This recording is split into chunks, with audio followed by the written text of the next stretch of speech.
So hello guys, welcome back to my channel. दोस्तों, इस video में हम बात करने वाले हैं निफ्टी की वीकली एनालिसिस की और साथ ही साथ हम मंडे को इंट्राडे में किस तरह से ट्रेड कर सकते हैं। देखो, मार्केट में किसी को अभी समझ में नहीं आ रहा है कि मार्केट क्या करना चाह रहा है। मार्केट ने जो बजट वाली कैंडल बनाई थी, अगर आप यहाँ पे देखोगे बजट की कैंडल, तो इसका ना हाई ब्रेक हुआ है ना अभी तक लो ब्रेक हुआ है। इसी कैंडल के अंदर मार्केट ने पूरा हफ्ता बिता दिया है, तो कहीं ना कहीं एक मूव तो आएगा, या तो ऊपर की साइड आएगा नीचे की साइड आएगा। मार्केट लगातार अपने आप को काफी टाइम तक कंसोलिडेट करके नहीं रख सकता, और जितना मार्केट कंसोलिडेशन करेगा उतना ही ज्यादा बड़ा ब्रेकआउट या ब्रेकडाउन आएगा। तो इस हफ्ते हमें क्या देखने को मिलेगा, क्या एक ब्रेकआउट होगा या एक ब्रेकडाउन होगा। देखो, जो संकेत मिल रहे हैं मार्केट में चार्ट को देख के, तो कहीं ना कहीं ऐसा लग रहा है कि मार्केट थोड़ा सा बुलिशनेस की तरफ बढ़ रहा है।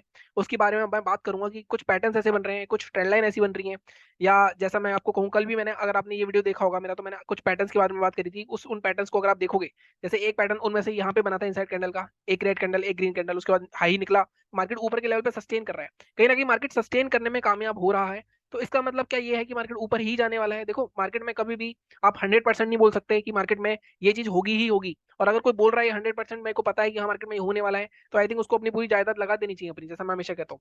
लेकिन हम क्या करेंगे, हम पूरी एनालिसिस करेंगे कि मार्केट में क्या हो सकता है। तो सबसे पहले हम चलते हैं, पहले डेली चार्ट देखेंगे, फिर वीकली चार्ट देखेंगे, उसके बाद हम इंट्राडे चार्ट पे बढ़ेंगे, क्योंकि कहीं ना कहीं इंट्राडे में ज्यादातर गेम जो होता है लेवल्स का होता है, जैसा मैं हमेशा कहता हूँ कि उसमें आपको व्यू का इतना ज्यादा आपका रोल नहीं होता। देखो, सबसे पहले मैंने तो इसलिए लगा रखा है, सबसे पहले डेली चार्ट। अब डेली चार्ट में सबसे पहले आप एक चीज देखोगे कि मार्केट में एक ट्रेंड लाइन आ रही थी। ठीक है, अब ट्रेंड लाइन में क्या हो रहा है कि मार्केट बार बार यहाँ पे रेसिस्ट कर रहा था। ठीक है, मार्केट ने यहाँ पे नॉर्मल ब्रेकडाउन ब्रेकआउट नहीं था। अगर आप देखो, यहाँ पे मार्केट इसको ब्रेकआउट करके गैप अप ओपन हुआ और वहीं से सेल ऑफ आया, और अच्छा खासा तगड़ा सेल ऑफ आया। तो कहीं ना कहीं मार्केट में सेलर्स की एंट्री हुई। इसके बाद मार्केट ने बजट वाले दिन भी सेम ट्रेंड लाइन से रेसिस्टेंस लिया। तो कहीं ना कहीं यहाँ पे अब अगर आप देखोगे लास्ट के 2 दिन की कैंडल, तब आपको एक चीज दिखाई देगी कि मार्केट में कहीं ना कहीं इस ट्रेंड लाइन का सपोर्ट लिया जा रहा है, कहीं ना कहीं एक ब्रेकआउट टाइप का हो चुका है मार्केट में। लेकिन इतना स्ट्रॉन्ग ब्रेकआउट नहीं है। ऐसा क्यों? क्योंकि मार्केट में कोई भी कैंडल इसके ऊपर ढंग से स्ट्रॉन्ग कैंडल कोई क्लोज नहीं हुई है। जैसे मैं हमेशा बताता हूँ कि स्ट्रॉन्ग कैंडल होती है जिसकी मैं विक बहुत ना के बराबर हो। जैसे ये एक स्ट्रॉन्ग कैंडल थी, कहीं ना कहीं मार्केट में यहाँ से इसके बाद सेल ऑफ आया, तो स्ट्रॉन्ग कैंडल नहीं है। तो कहीं ना कहीं इसलिए थोड़ा सा मार्केट में मूव जो है वो कंफ्यूजिंग हो रहा है। लेकिन थोड़ा ये क्या हमेशा रह सकता है? हमेशा नहीं रह सकता। तो आप यहाँ पे देखो, एक ही मैंने ट्रेंड लाइन बना दी, एक साथ में आपको हॉरिजॉन्टल लेवल मिलेगा। आप अगर ये वाला मार्क करोगे, तो आप देखोगे 17,856 पे मार्केट पहले क्या कर रहा था। पीछे भी देखोगे आप, तो पीछे इसके ऊपर एक दिक्कत हमारे साथ जरूर है। अगर मैं अभी बात करूंगा उसके बारे में बाइंग के लिए, तो मार्केट में जगह जगह पे रेसिस्टेंस आ रहे हैं। अगर अभी मैं बात करूं, तो ये सपोर्ट हुआ करता था मार्केट का, ये मार्केट ने काफी टाइम तक होल्ड किया, इसको ब्रेक डाउन करा मार्केट ने 17,850 को। कहां तक गया मार्केट? मार्केट 17,350, मतलब 500 पॉइंट का मूव दे दिया। लेकिन उसके बाद अगेन मार्केट पहले इसको रेसिस्ट करा, फिर एक बार रेसिस्ट करा, लेकिन मार्केट फाइनली इसके ऊपर सस्टेन करने में कामयाब हो रहा है। ऑलमोस्ट 3 दिन सस्टेन कर चुका है। तो मुझे ऐसा लगता है कि मंडे को या तो मार्केट आपको मौका ही नहीं देगा, मार्केट गैप अप हो जाएगा। अगर मैं ग्लोबल मार्केट्स की बात करूं, तो ग्लोबल मार्केट्स देख लेते हैं। ग्लोबल मार्केट के हिसाब से अभी ऐसा कुछ सिनेरियो नहीं दिख रहा है। हालांकि मंडे मॉर्निंग ये चेंज हो सकता है। लेकिन अगर आप यहाँ पे देखोगे, डाउ जोन्स अपना अच्छा खासा आधा परसेंट, 150-200 पॉइंट ऊपर बंद हुआ है। तो कहीं ना कहीं एक पॉजिटिव सेंटिमेंट दिख रहे हैं ग्लोबल मार्केट्स में। एसजीएक्स निफ्टी थोड़ा भले ही फ्लैट हो, लेकिन मुझे ऐसा लगता है मंडे को थोड़ा सा एक अपसाइड आप रख सकते हो, अगर पोजिशनली जाना चाहते हो। अगर मार्केट में, तो आप बाय का पोजीशन कहाँ बनाओगे? देखो, मार्केट में ये वाली जो कैंडल बनी है ना, अब मैं आपको दिखाता हूँ डेली चार्ट पे थोड़ा सा बड़ा करके। देखो, ये जो पैटर्न है, कहने को आप कह सकते हो कि इनसाइड कैंडल पैटर्न है। इनसाइड कैंडल का पैटर्न तो बना है, लेकिन कहीं ना कहीं इसमें आप देखोगे तो ये कैंडल कैंडल ग्रीन होनी चाहिए थी या रेड होनी चाहिए थी, तो एक बियरिश पैटर्न बनता। लेकिन ये बुलिश पैटर्न भी नहीं कह सकता मैं, क्योंकि कहीं ना कहीं उसके लिए पहली कैंडल रेड होनी चाहिए। लेकिन जैसा मैंने आपको दिखाया, यहाँ पे ट्रेंड लाइन पे सस्टेन कर रहा है ये, तो कहीं ना कहीं वहां पे एक बुलिश मोमेंटम की उम्मीद की जा सकती है। तो हम कहाँ पोजिशन बनाएंगे, हम ये बात कर लेते हैं। देखो, सबसे पहले आपको ये पता होना चाहिए कि आपको मूव कितने पॉइंट का मिलने वाला है। अब मैं यहाँ से अगर निकलूंगा, तो मेरे को अगला मूव क्या दिख रहा है? अगला मूव मेरे को दिख रहा है, अगला रेजिस्टेंस दिख रहा है सीधा सीधा यहाँ पे 18,000 के आसपास।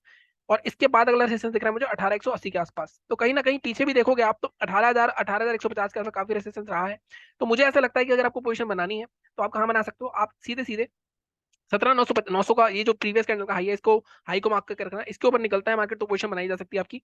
टारगेट आपके 18,200 तक मैक्सिमम रह सकते हैं इस वीक के। तो मुझे लगता है 200-300 पॉइंट का आपको मूव मिल सकता है इस वीक। अगर हम सेलिंग की बात करें, तो सेलिंग का सेम अगेन, सेलिंग के लिए हम ये वाले हैमर कैंडल नहीं लेंगे, हम लेंगे इस छोटी वाली कैंडल का लो। सेलिंग का लेवल हो जाएगा आपका 17,800। 17,800 क्यों? अगर आप देखो, या इसको थोड़ा सा हम एडजस्ट करते हैं, इसको हम लेके जाते हैं यहाँ पे, हम करेंगे सेल 17,768 के नीचे। देखो, यहाँ पे फिर से मार्केट में ये वाला जो सपोर्ट है, जो रिक्लेम हो गया है, वो एक बार ब्रेक हो जाएगा, तो कहीं ना कहीं 17,800 के नीचे हम पोजीशन बना सकते हैं। इस केस में हमारे टारगेट क्या रहेंगे सेलिंग के? सेलिंग में आप देखो, सीधा सीधा आपको जो टारगेट मिलेंगे, यहाँ पे आपका फर्स्ट टारगेट यहाँ पे 17,650 रह सकता है, मतलब ऑलमोस्ट 200 पॉइंट के आसपास का। 17,600 फिर से अगेन बहुत ही स्ट्रॉन्ग सपोर्ट रहा है। अगर आप देखो, यहाँ पे मार्केट कभी भी 17,600 के ऊपर क्लोज करने में कामयाब नहीं हुआ है, तो आप, हमारा जो मैक्सिमम टारगेट रहेगा वो 17,600 के आसपास करेगा। अगर आपको पोजिशनली जाना है, तो आपको ये 300 पॉइंट ऊपर 300 पॉइंट नीचे मिल सकते हैं। प्रॉब्लम क्या है ना, प्रॉब्लम निफ्टी में एक्चुअली अगर आप ध्यान से देखो, तो चार्ट में प्रॉब्लम ये है कि मार्केट में अगर आप ध्यान से देखोगे तो जगह जगह रेसिस्टेंस है, जैसे 18150 के ऊपर 18250 पे तगड़ा रेसिस्टेंस है, और यहाँ पे स्ट्रॉन्ग सेलर्स बैठे हुए हैं क्योंकि बहुत ही स्ट्रॉन्ग स्ट्रॉन्ग रेड कैंडल दिख रही है आपको। तो पोजिशनली अगर इसको जाना है तो थोड़ा सा क्वांटिटी आप अपनी हाफ या टू थर्ड कर सकते हो कहीं ना कहीं पोजिशनल वालों के लिए।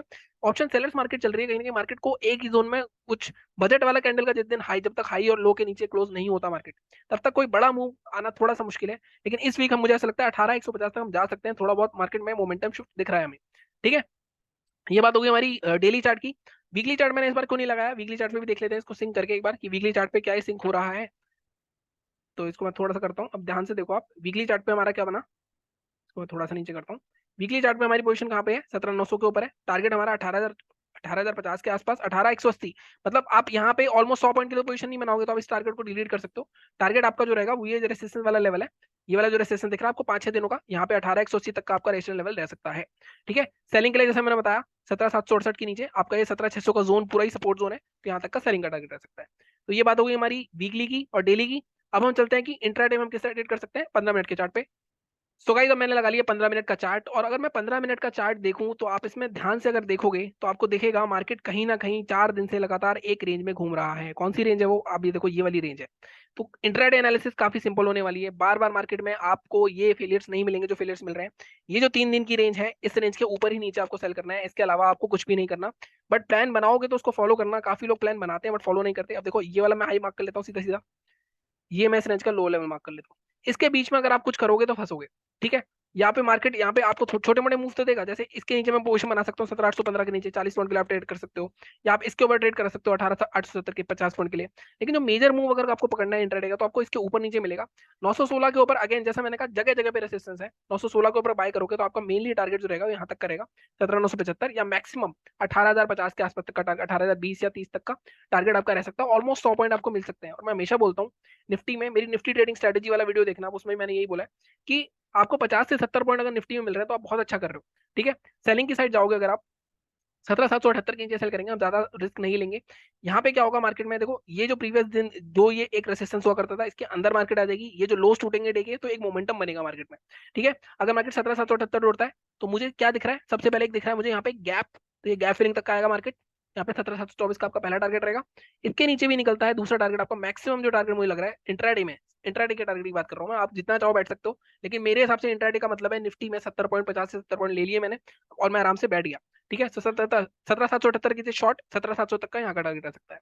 इस हिसाब से आप प्लानिंग करके करोगे, लेवल्स मार्क करके ट्रेड करोगे तो जरूर आपका प्रॉफिट होगा। लेकिन वही है कि लोग क्या करते हैं, जब मार्केट मान लो कल बड़ा गैप अप हो गया, मैंने बात नहीं करी उसकी बात करता हूँ, लेकिन मार्केट बड़ा गैप अप हो गया तो उस चीज को भूल जाते हैं कि हमारे लेवल्स क्या है। अगर बड़ा गैप अप मार्केट 18000 के आसपास होता है तो आप साइकोलॉजिकल पॉइंट पे सोचो, यहाँ पे एक स्ट्रॉन्ग सेल ऑफ आया हुआ है, मार्केट 18000 के ऊपर खुल रहा है, तो क्या पुट कॉल राइटर उसको कोशिश नहीं करेंगे नीचे लाने की। बड़ा गैप अप आएगा तो एक डिप आएगा, डिप कहाँ आएगा, ये वाली जो रेंज है इसके ब्रेकआउट तक आएगा।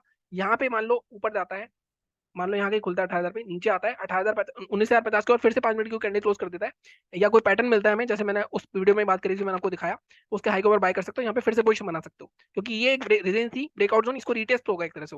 गैप डाउन होता है तो गैप डाउन में कहीं ना कहीं सेलर्स की एंट्री हो सकती है। गैप डाउन 17750 के आसपास हुआ तो अब यहाँ पे आपको वेट करना पड़ेगा, थोड़ा रेंज बनने दो, या कोई हैमर बनती है शूटिंग वो या इंगल्फिंग कैंडल बनती है, उसके हिसाब से आप ट्रेड कर सकते हो। ठीक है, तो ये होगी हमारी आज की एनालिसिस। बैंक निफ्टी का वीडियो मैं कल डाल दूंगा, बाकी चैनल को सपोर्ट करो, सब्सक्राइब करो, लाइक करो, टेलीग्राम चैनल ज्वाइन कर सकते हो व्यूज के लिए। बाकी मिलता हूं मैं आपसे बैंक निफ्टी के वीडियो में। Thank you so much.